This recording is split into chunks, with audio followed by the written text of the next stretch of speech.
There's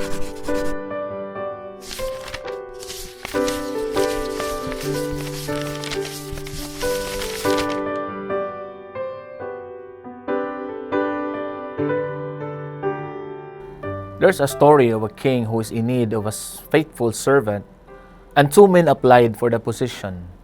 So the king tested them by giving them fixed wages and ordered them to fill a basket with water from a neighboring well, saying that he would come back and check in the evening their work. After putting in 1 or 2 bucketfuls, one man said, "What is the good of doing this useless work? As soon as we put the water in one side, it runs out the other." The other answered, "But we have our wages, haven't we? The use is the master's business, not ours." "I am not going to do such foolish work," replied the other. So the man threw his basket and went away. The other man continued until he had exhausted the well, and looking down into it, he saw something shining, a diamond ring. "Now I see the use of pouring water into a basket," he cried. "If the bucket had brought up the ring before the well was emptied, it would have been found in the basket.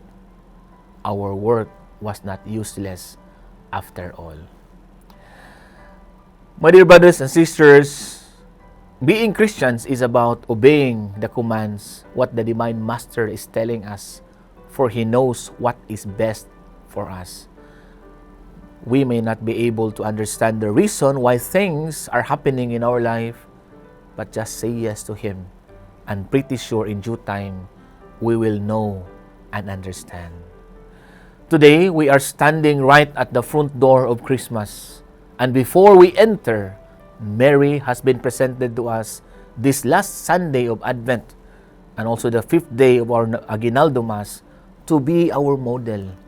Let us therefore follow her example of faith and holiness, her example of humility and simplicity, and of course, her obedience and surrender to the will of God as we await the coming of our Savior into the world and into our lives.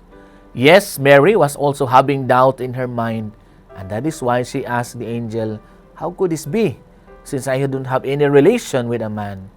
So the angel explained to her everything.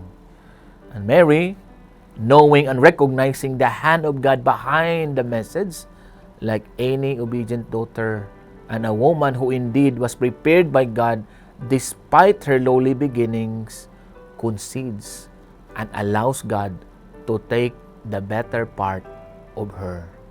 Obviously, God's choice also of Mary to be the mother of His Son was special.